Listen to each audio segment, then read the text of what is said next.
Sebelum video ini dimulai, silahkan tekan tombol subscribe dan nyalakan lonceng notifikasi. Tolong hargai channel ini. Kerjaan kamu cuma nonton saja tapi tidak subscribe. Wifi saja umpang.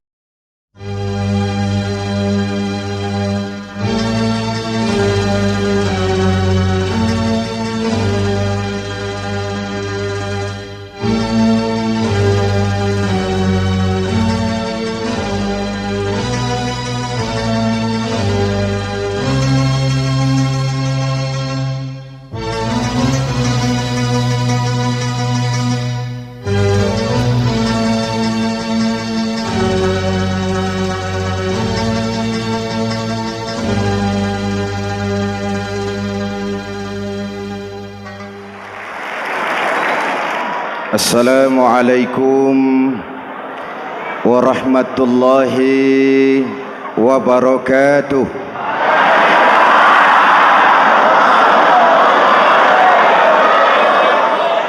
Alhamdulillahi rabbil alamin.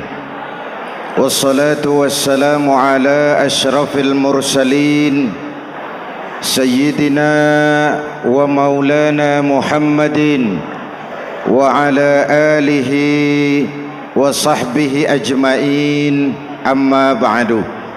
Para ulama yang saya muliakan, hadirin hadirat ma'asyiral muslimin yang saya cintai, banyak kita alami perubahan-perubahan yang terjadi,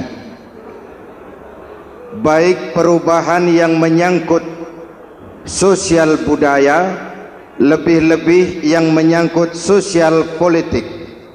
Yang tidak banyak mengalami perubahan adalah sosial ekonomi.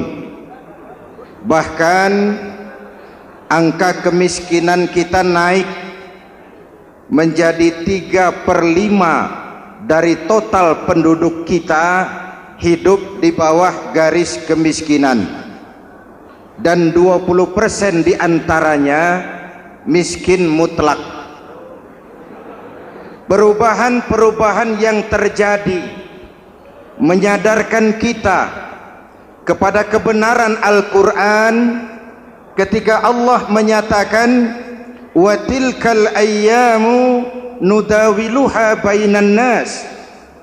Hari itu kami putar di antara manusia. Ada saat datang, ada waktu pergi. Ada hari lahir, ada saat kembali, ada waktu dilantik, ada saat menyerahkan jabatan. Hari kami putar di antara manusia dan hidup cuma sekadar menunggu giliran. Soalnya kemudian di tengah perubahan-perubahan yang terjadi begitu cepat, what must we do now?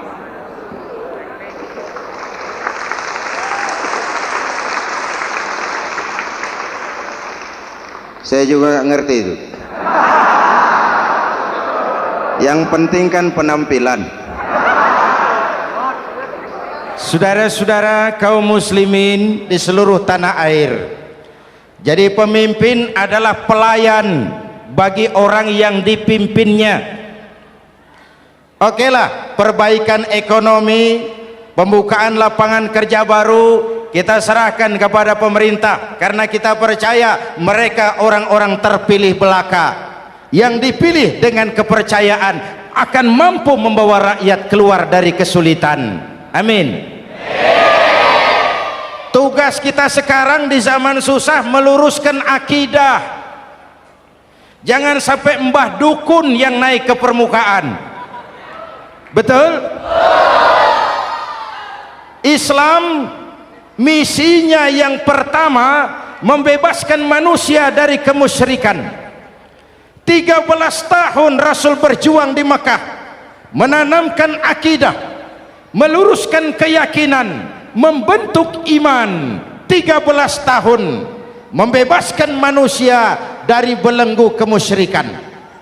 13 tahun menanamkan la ilaha illallah Muhammadur Rasul dengan seluruh konsekuensinya. Kalau saya yakin tidak ada Tuhan selain Allah, Saya tidak akan minta tolong kecuali hanya kepada Allah. Saya tidak akan pernah takut kecuali hanya kepada Allah. Saya tidak akan menggantungkan hidup kecuali hanya kepada Allah. Saya tidak akan minta rizki kecuali hanya kepada Allah. Saya tidak akan melarikan persoalan kecuali hanya kepada Allah. Kalau konsekuen dengan keyakinan ini, Mbah Dukun nggak dapat tempat.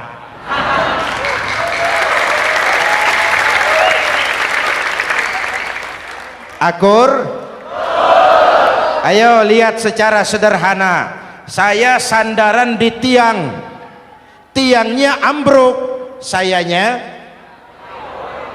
jatuh. Saya sandaran di tembok, temboknya runtuh, saya juga runtuh. Saya sandaran kepada orang kaya, dia jatuh miskin, saya bangkrut. Saya sandaran kepada jenderal, dia pensiun, saya selesai.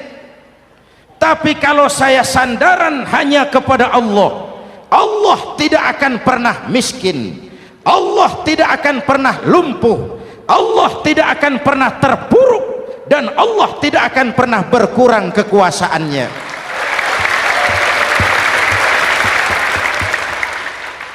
Maka umat Islam, sesulit apapun zaman yang kita hadapi, Allah juga tempat kita bersandar. Jelas? Selama ini kita iman dalam ucapan tapi sekuler dalam perbuatan. Di masjid ada Allah, di kantor Allah tidak ada, maka korupsi merajalela.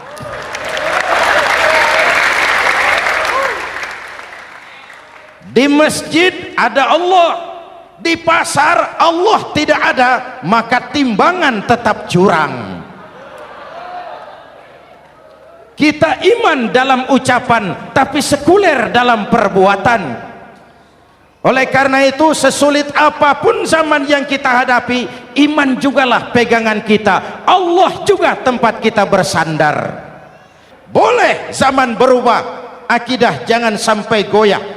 Karena iman kita hidup, untuk iman kita berjuang, dan dalam iman kita ingin kembali menghadap Allah Subhanahu.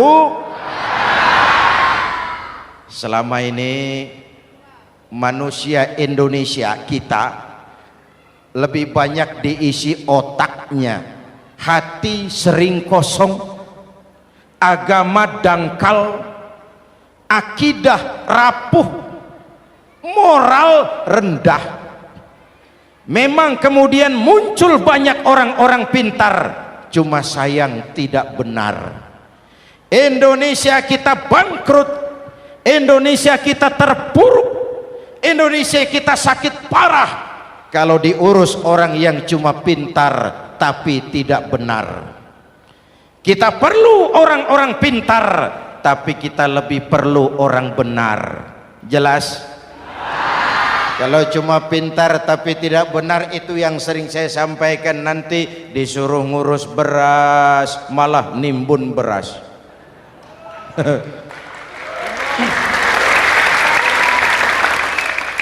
Disuruh ngurus laut malah jadi bajak laut. Disuruh ngurus hutan rame-rame jadi orang hutan. Jutaan hektar hutan Indonesia kita ini merupakan kekayaan sumber daya alam kita yang harus digunakan bagi sebesar-besar kemaslahatan rakyat. Yang disuruh ngurus hukum malah bikin hukum seperti pisau, tajam ke bawah, tumpul ke atas. Jangan heran lalu di masyarakat muncul street justice, pengadilan jalanan, sebagai refleksi dari ketidakpuasan melihat sikap hukum yang sangat berpihak. Kalau yang kecil salah, hukum cepat-cepat ditegakkan.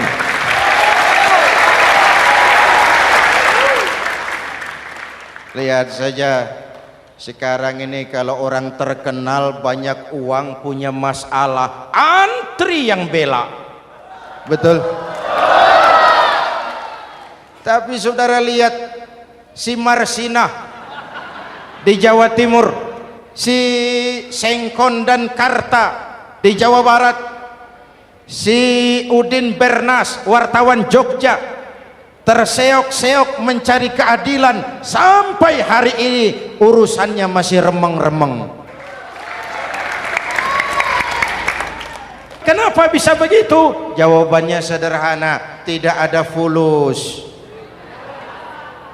Ada fulus mulus, tidak ada fulus manfus. Betul?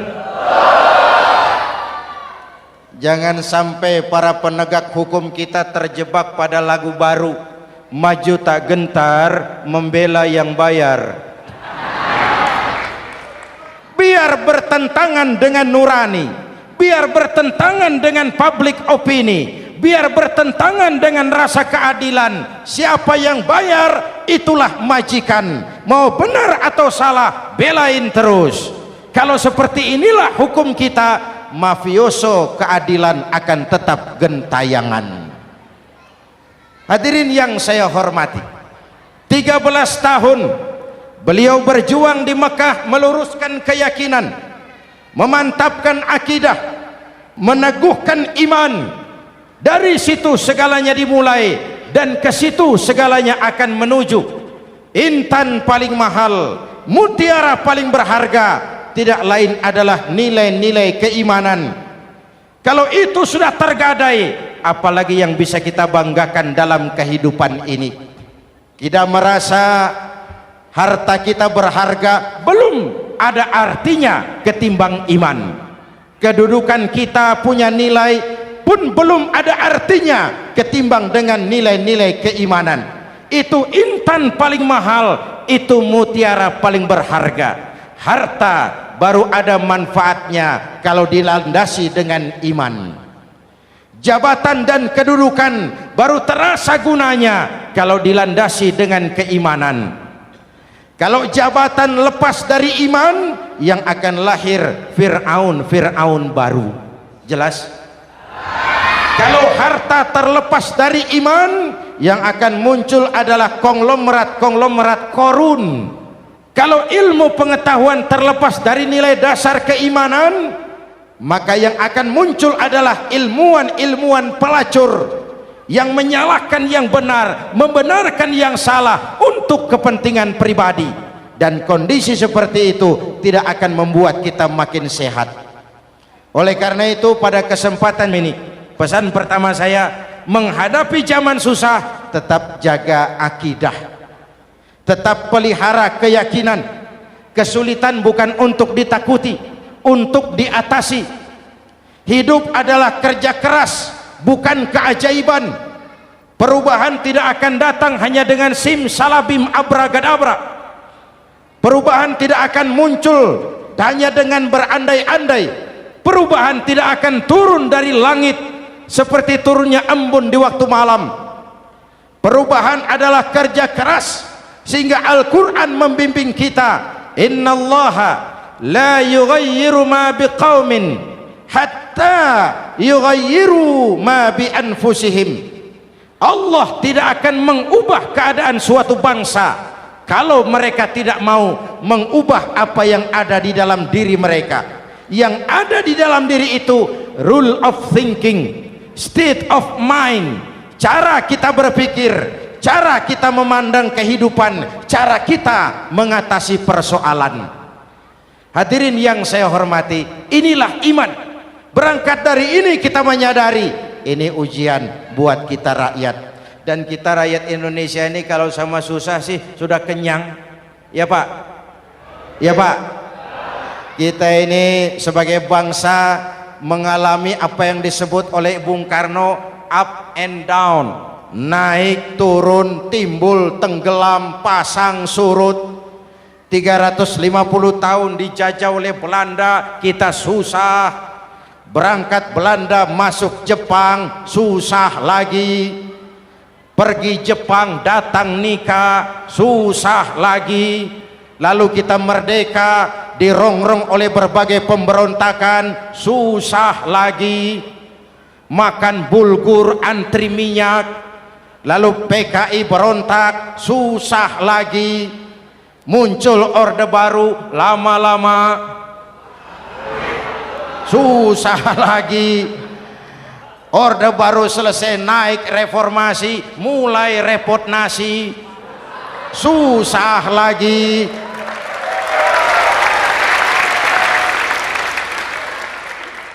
Kalau susah kita ini sudah akrab, sudah intim, mestinya kalau sudah susah seperti itu jangan salah sikap menyikapi kesusahan. Jangan sampai kita potong kompas, ambil jalan pintas, terjebak menghalalkan segala cara. Itu tidak akan menguntungkan, itu tidak akan menyelesaikan.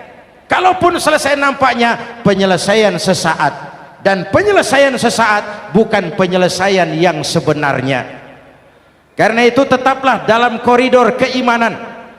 Boleh zaman berubah, akidah jangan sampai goyah. Silahkan masa berganti, tapi keyakinan jangan mati. Sekali la ilaha illallah sampai tetes darah paling penghabisan, tetap la ilaha illallah. Sanggup? 3 orang. Sanggup? 21. Sanggup? Kalau sanggup kita harus konsekuen. Saudara-saudara di seluruh tanah air, misi yang kedua dari Islam setelah membebaskan manusia dari kemusyrikan, membebaskan manusia dari ras diskriminasi, mengikat manusia dengan tali akidah. Sebelum Islam datang, manusia dibedakan oleh warna kulit, manusia dibedakan oleh faktor keturunan, manusia dibedakan oleh faktor harta dan benda. Adalah Rasul yang mengajarkan, innallaha la yanzuru ila suwarikum wala ila amwalikum walakin yanzuru ila qulubikum wa a'malikum. Allah tidak melihat potonganmu, Allah tidak melihat hartamu. Yang Allah lihat itu adalah hatimu dan amal perbuatanmu. Jauh sebelum Amerika teriak-teriak membanggakan apa yang mereka sebut sebagai Declaration of Independence, Nabi sudah mengajarkan kepada kita semua, annas kulluhum li Adam wa Adam min turab la fadla li arabiyyin ala ujamiyyin illa bittaqwa. Seluruh manusia berasal dari Adam.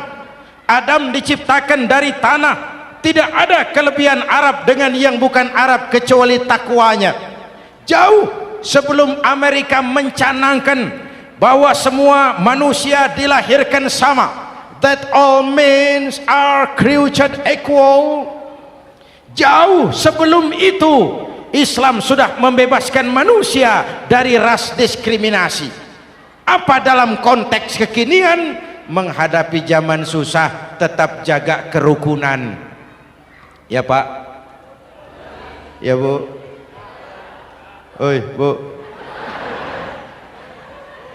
menghadapi zaman susah tetap jaga kerukunan, baik antar umat seagama, antar umat beragama, maupun antar umat beragama dengan pemerintah. Menjaga kerukunan, jangan saling sikat sikut di antara kita. Sebab kalau sudah rukun, saya ajak berhitung, 1 ditambah 1 sama dengan, itu matematika namanya, hasilnya pasti. Tapi angka sosial hasilnya aneh. Saya ubah jadi angka sosial. Ayo kita berhitung lagi. 1 orang takut ditambah 1 orang takut sama dengan 2 orang setengah berani. Kenapa setengah berani? Karena sudah berdua. Tadi kan takut sendiri, Kalau sama-sama takut berkumpul jadi setengah berani. Kalau ditambah satu orang takut lagi, satu orang takut ditambah satu orang takut ditambah satu orang takut sama dengan 3 orang berani. Kenapa jadi berani? Karena sudah bertiga. Kita yang lemah, kita yang marginal, kita yang dikucilkan, bahkan kita yang dilecehkan, kalau mau rukun kita akan kuat dan tidak bakal dipermainkan orang.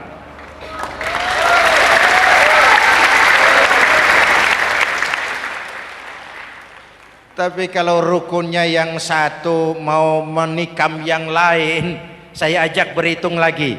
Yuk berhitung yuk. 1 ekor ayam ditambah 1 ekor musang sama dengan 1 ekor musang. Kemana ayamnya? Dimakan musang. Betul nggak nih hitungan? Ayo kita hitung lagi. 1 ekor ayam ditambah 1 ekor musang sama dengan 1 ekor musang. Kemana ayamnya? Dimakan musang. Jadi kalau kita suka kumpul dengan orang yang mau makan kita, selesailah kita.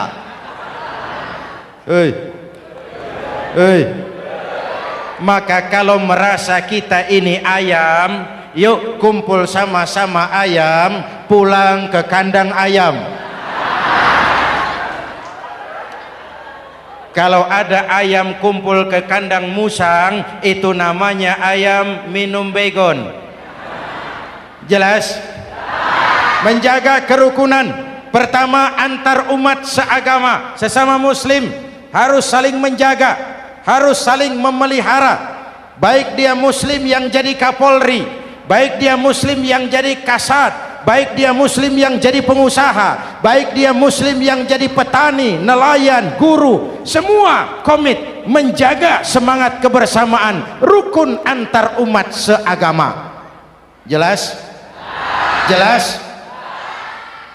Hadirin yang saya hormati, atas dasar itu saya ingatkan kembali, kita semua ingin persoalan terorisme dilepaskan kaitannya dari agama manapun. Tidak ada kaitannya terorisme dengan Islam, dengan Kristen, dengan Hindu, dengan Buddha. Tidak ada kaitannya terorisme dengan pondok pesantren.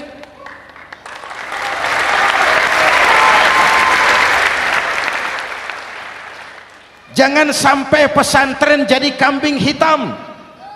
Karena sejak zaman penjajahan, pesantren sudah terbukti memberikan kontribusi bagi perjuangan memerdekakan rakyat Indonesia. Rukun antar umat seagama. Yang kedua, rukun antar umat beragama. Islam ini rahmatan lil alamin. Jangankan manusia walaupun berbeda agama, binatang saja dihormati. Ada hadis, fa iza zabahtum fa ahsinuz zibhata. Kalau kamu menyembelih hewan, sembelihlah dengan cara yang terbaik. Jangan menyembelih ayam dengan pisau tumpul. Itu namanya tidak berperi kebinatangan. Yang kecil lagi, saudara buka babul istinja, makruh buang air kecil di tanah yang berlubang. Sebab apa? Pertama, menjaga kesehatan. Siapa tahu di lubang yang saudara buang air kecil itu ada gas beracun. Kalau tidak, melindungi binatang yang ada di dalam lubang. Siapa tahu di lubang yang saudara buang air kecil itu ada semut sedang rapat membahas terorisme. Apa dosanya lalu mati dikencingi? Ini namanya rahmatan lis semut. Binatang saja dilindungi. Maka perbedaan agama tidak harus menyebabkan kita bertolak belakang. Perbedaan agama bukan alasan untuk saling bermusuhan. Apalagi kita sudah menyadari tentang kemajemukan kita, tentang kebinekaan kita, tentang keragaman kita. Rukun antar umat beragama, saling menghormati, saling menghargai, tapi tetap dalam batas lakum dinukum. Lalu rukun antar umat beragama dengan pemerintah. Hadirin yang saya hormati, yang benar kita dukung, yang salah kita perbaiki dan kita tegur menurut cara-cara yang diajarkan oleh agama kita. Dan sholat berjamaah pendidikan bernegara yang paling bagus. Tadi kita sholat ada imam, ada makmum, betul? Makmum wajib ikut imam kalau imam benar sholatnya. Rakyat wajib ikut pemimpin kalau pemimpin benar mimpinnya. Masyarakat Islam ini loyal. Masyarakat Islam ini bukan pemberontak. Masyarakat Islam ini taat dan setia. Kapan? Kalau imamnya benar. Imam takbir, makmum. Imam ruku, makmum. Imam i'tidal, makmum. I'tidal. Imam sujud, makmum. Tapi kalau imam keliru, mestinya imam ruku malah sujud. Salah imam ini. Tegur. Siapa yang wajib negur? Makmum yang saf terdepan. Anggota DPR.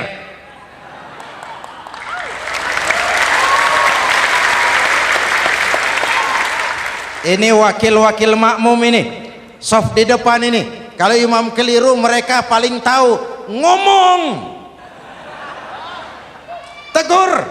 Bagaimana negurnya? Ada aturan main. Mestinya ruku, imam sujud. Salah ini imam. Subhanallah. Kan begitu negurnya. Betul? Tidak boleh juga imam keliru, makmum emosi. Main pegang. Woi, makmum salah. Hoi, hoi. Kacau sholat. Betul? Anggota dewan ini, saf di depan. Itu kalau imam keliru. Satu saat imam buang angin. Namanya manusia bisa buang angin toh. Apa makmum lalu berkata, demi kesetiaan saya kepada imam, imam buang angin, saya lebih keras lagi. Itu namanya fanatisme buta, loyalitas yang goblok. Imam buang angin, minggir. Iyyaka na'budu wa iyyaka nasta'in. Sampai situ imam buang angin, minggir imam. Lalu saf yang di depan maju. Tidak usah bikin sholat baru, teruskan pekerjaan imam. Ihdinas siratal mustaqim. Teruskan. Kenapa? Kalau bikin sholat baru lagi, nanti buang angin lagi. Bikin lagi sholat. Kapan selesainya sholat? Kapan selesainya membangun negara ini? Yang penting imam tahu diri, buang angin, minggir.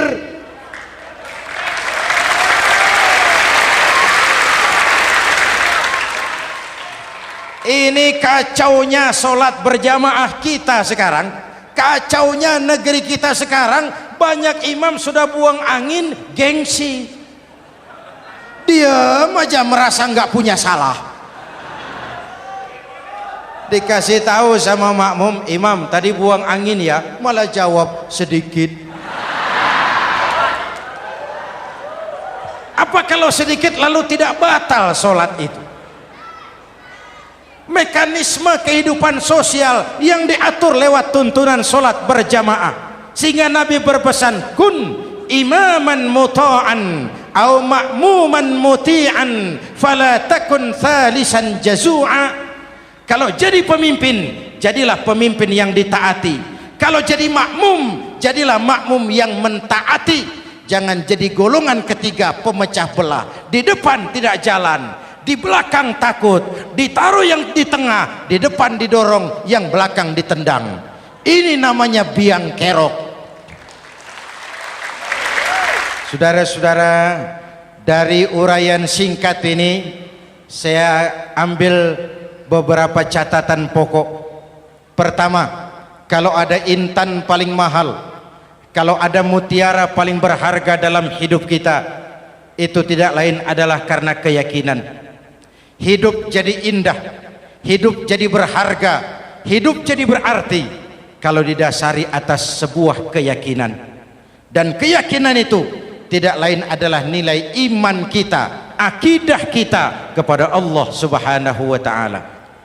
Yang kedua, tetap menjaga kerukunan. Sesulit apapun zaman yang kita hadapi, kita tetap harus menjaga semangat kebersamaan. Kita harus tetap menjadi lem perekat yang menjaga keutuhan, baik sebagai bangsa maupun sebagai umat. Perbedaan adalah wajar, harus dihormati sebagai ciri kehidupan berdemokrasi. Tapi jangan perbedaan menjadi sebab kita bermusuhan, dan jangan perbedaan menyebabkan kita saling berpecah belah. Hormati perbedaan, jangan perbedaan dipandang sebagai permusuhan. Dengan akidah yang kuat dan kebersamaan yang kokoh, ayo kita hadapi kesulitan, kita atasi kesulitan, dan dengan kerja keras untuk menyongsong hari esok yang lebih pasti. Mari kita Fatihah, semoga Allah memelihara kita bangsa Indonesia ala hadhihi niyyah wa ila hadratin nabi. Al-Fatihah.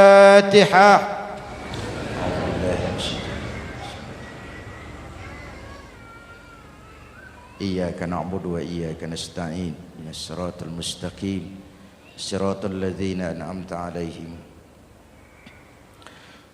Bismillahirrahmanirrahim. Amin. Alhamdulillahi rabbil alamin. Allahumma salli wa sallim wa barik ala sayyidina Muhammadin wa ala alihi wa sahbihi ajma'in. Allahumma rabbana taqabbal minna salatana wa siyamana wa qiyamana wa takhashu'ana wa ta'abbudana wa tammim taksirana ya arhamar rahimin. Allahumma aslih man fi salahihi salahul muslimin. Allahumma ahlik man fi halakihi salahul muslimin. Allahumma rabbana la tu'akhizna in nasina aw akhtana. Rabbana wa la tahmil alaina isran kama hamaltahu ala alladhina min qablina. ربنا ولا تحملنا ما لا طاقة لنا به واعف عنا واغفر لنا وارحمنا أنت مولانا فانصرنا على القوم الكافرين. اللهم اجعلنا من السعداء المقبولين ولا تجعلنا من الأشقياء المردودين. أفضل ما قلته أنا والنبيون من قبلي لا إله إلا الله.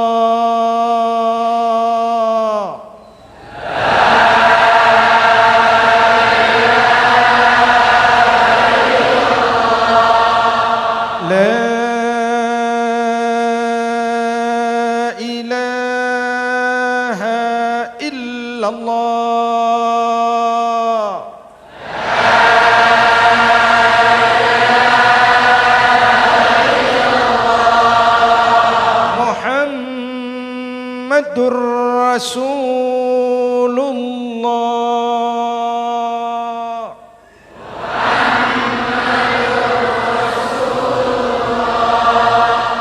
Sallallahu alaihi wa alihi wasallam. Kalimatu haqqin 'alaiha nahya wa 'alaiha namut wa 'alaiha wa biha nub'atsu insyaallah minal aminin minal aminin minal aminin rahmatika ya arhamar rahimin. Sallallahu ala sayyidina Muhammad wa ala alihi wa sahbihi ajma'in. Ana rabbika rabbil izzati amma yasifun. Salamun alal mursalin. Walhamdulillah rabbil alamin. Jumpa lagi di lain kesempatan insyaallah. Wassalamualaikum warahmatullahi wabarakatuh.